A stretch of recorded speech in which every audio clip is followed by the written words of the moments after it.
आप क्या ये भी इशारा कर रहे हैं कि जो प्रधानमंत्री ने कहा था कि 2022 तक मैं किसानों की आय डबल कर नहीं हो पाया ना, नहीं हो पाया। पर प्रॉब्लम क्या है ना कि हम लोकतंत्र में नहीं है, हम भीड़ तंत्र में। शाबाश। अगर हम आज प्रधानमंत्री से ये सवाल कर देते हैं कि आपने बड़ा उम्मीद से बोला था कि हमारे यहाँ 100 स्मार्ट सिटी होंगी, मेरा मुजफ्फरपुर, पटना, भागलपुर स्मार्ट सिटी होने वाला, नहीं हो पाया, गंगा साफ नहीं हो पाई, महंगाई कंट्रोल नहीं हो पाया, किसानों की इनकम डबल नहीं हो पाई, तो लोग ये नहीं पूछते कि आप जो पूछ रहे हैं वो गलत है। आप ये कहते क्यों पूछ रहे हो? तू समझा? हाँ। नहीं, तू समझा नहीं। अब हमको ये नहीं समझ में आता है, तो शायद हमें लगता है कि हमसे गलती हो गई। हमें ये सवाल सी जिनपिंग से पूछना चाहिए या डोनाल्ड ट्रंप से पूछना चाहिए, क्योंकि हमारे यहाँ तो लोग नाराज हो जाते हैं। ये तो मानेंगे कि प्रधानमंत्री की जो योजना चल रही है, किसान सम्मान निधि योजना, उससे फर्क पड़ा है 6,000 रुपए जो मिलते हैं साल के, या नहीं? अब मेरा पैर तोड़ के आप हमें बैसाखी दे दीजिए और कहिए कि आप बहुत अच्छे हैं। आप सोचिए, किसान सम्मान निधि महीने का कितना मिलता है? 500 रुपए महीने का। 500 रुपए मजदूर की दिहाड़ी होती है एक दिन की 500 रुपए, महीने का 500 रुपए मिल रहा है। आप कल्पना करके देखिए, आप सोच सकते हैं। कहते हैं पहले तो वो भी नहीं मिलता था, नहीं, उससे तो बेहतर है। हाँ, उससे बेटर। आप एक बात बताइए, आप 500 रुपए किसानों को सम्मान निधि महीने का दीजिए और 1600 रुपए डीएपी कर दीजिए, तो बात तो बराबर ही आ जाता है। सही पकड़े हैं आप उसको 500 की जगह उसका यूरिया सस्ता कर दीजिए, 1600 रुपए और डीएपी खरीद के ला रहा है, आप उसको 400 रुपए डीएपी कर दीजिए, आपसे नहीं मांगेगा वो। प्रधानमंत्री इतने लोकप्रिय क्यों है फिर, अगर किसानों के लिए कुछ नहीं करते? किसान भी बहुत वोट देता है। नहीं, हमारी बात किसान जो है, नहीं, वैसे कुछ आपका प्रधानमंत्री से नहीं है, हमारी प्रधानमंत्री है तो ऑब्वियस बात है, किसी देश का प्रधानमंत्री लोकप्रिय होता है, तो डोनाल्ड ट्रंप भी लोकप्रिय है। ये गड़बड़ है बाबा। तो भारत नहीं, डोनाल्ड ट्रंप तो फिर भी हार गए थे एक बार, ये तो लगातार तीसरी बार चुन के आए। तो लोकप्रियता अलग चीज होती है, हमारा मैंने वो तो काम करेंगे, सोशल मीडिया है, उनकी अपनी टीम है, इतने बड़े वक्ता हैं, और काम जो मेन धरातल वाला काम, जैसे 370 जैसा बोल्ड डिसीजन ले लेना, हटा देना, तो ऑब्वियस बात है कि इनका बहादुर डिसीजन लिए थे। जो हम तो यही नहीं समझ में आता, जो प्रधानमंत्री 370 जैसा इतना बोल्ड डिसीजन ले सकता है, वो ऑपरेशन सिंदूर में क्यों हट गया? हमको बेसिकली इधर जब से ऑपरेशन सिंदूर वो वापस लिया ना, एकदम दिल टूट गया।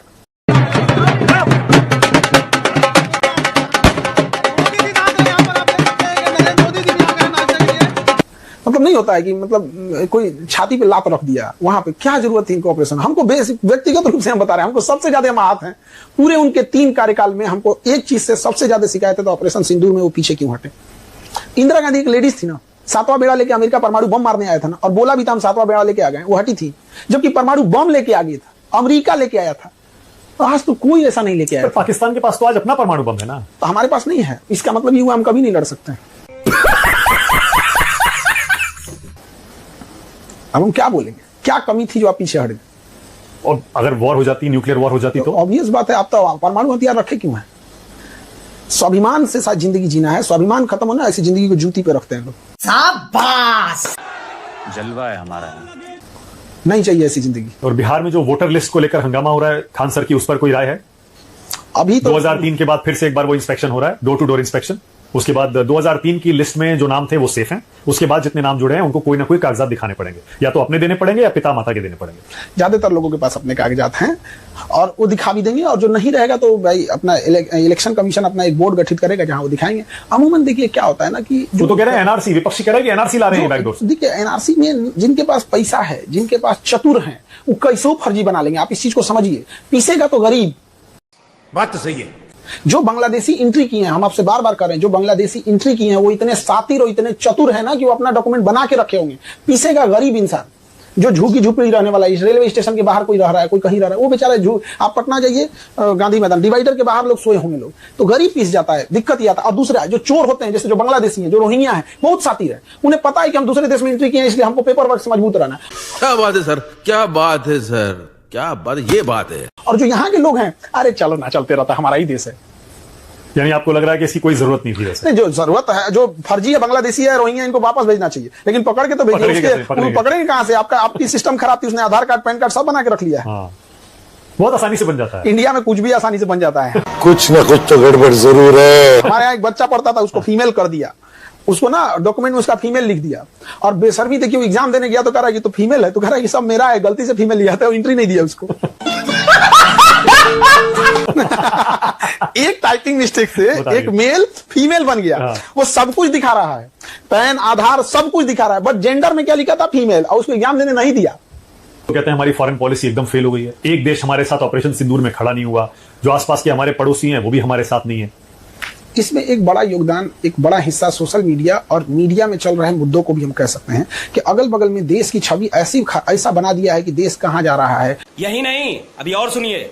आप मुद्दों को देखिए, किन मुद्दों पे बातें हो रही हैं, एक लेवल देखिए कहां पे बात हो रही है। ऐसे केवल मुद्दा राष्ट्र से ऊपर राजनीति का हो रहा है। तो इस वजह से हमारी छवि एक अलग टाइप की छवि बनते जा रही है, जिस वजह से मालदीव जैसा देश, श्रीलंका जैसा देश, बांग्लादेश जिसको हमने पैदा किया, बांग्लादेश को, वो हम लोग के ऊपर आंख दिखा रहा है।